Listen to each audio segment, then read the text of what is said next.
Salut à tous et bienvenue dans ce nouvel épisode de Décryptage.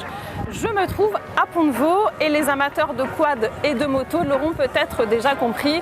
Je suis aux 72 heures de Pont-de-Vaux, mieux connu sous le nom du Mondial de quad. Alors regardez derrière moi, il y a déjà les premiers quads qui sont arrivés avec évidemment leurs compétiteurs, des compétiteurs locaux mais aussi des compétiteurs étrangers qui viennent de 17 pays différents. Cet après-midi, c'était les premiers contrôles techniques. Alors, nous avons voulu nous intéresser à ce grand événement du quad et la personne la plus adéquate pour nous en parler, c'est Maurice Mingret.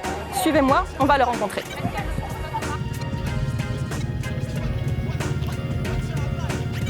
C'est devenu une histoire familiale assez rapidement, puisque déjà à l'époque, on était plusieurs frères ensemble. Je crois qu'on était même déjà les 6 frères à organiser depuis toujours. Bon, certains sont partis, mais la famille, elle s'est agrandie et du coup, on en est aux enfants et aux petits-enfants qui viennent étoffer les différents postes dans l'organisation. On sent qu'il y a envie d'une évolution, d'un renouveau. On a connu évidemment 2020 sans course, sans compétition. On a connu 2021 sous le contrôle sanitaire, avec un jour de moins, avec la parade en moins, beaucoup de choses qui ont été occultées. Et là, cette fois, ça y est, les gens sont hyper contents qu'on puisse à nouveau proposer des choses. Honnêtement, on est très occupés pour arriver à faire ce qu'on fait. C'est un peu un tour de force. Il y a des gens qui sont vraiment des fidèles. Voilà. En Angleterre, en Amérique, en Asie aussi. C'est vraiment des gens qui sont encore plus convaincus que nous. Donc c'est pour ça qu'on fait tout ça. Les 72 heures de Pont-de-Vaux, c'est environ 450 compétiteurs qui viennent du monde entier, mais il y a aussi beaucoup de locaux. Nous en avons rencontré 2 d'entre eux, Zoé qui participe à l'épreuve des kits et Kevin aux 12 heures de Pont-de-Vaux, l'épreuve phare. Mon père en a fait avant, il avait une team et j'ai toujours été là-dedans depuis toute petite.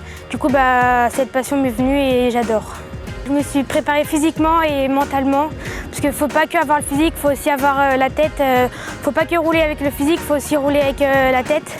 Il ne faut pas trop stresser avant la course, mais il faut stresser pour le départ. Comme ça, on a la pêche pour le départ et après, on fait la course à fond. Me faire plaisir et de finir la course, c'est déjà le principal. L'année dernière, on a réussi à faire le podium 100% 0-1 sur les 12 heures, donc c'est pas mal quoi. À 2, que des pilotes du 0-1. Un bon moment de stress. C'est surtout le bruit qui nous fait peur à chaque fois. Surtout quand ils nous disent non désolé quoi, ça passe pas. Alors il faut trouver des solutions pour que ça passe, changer l'échappement.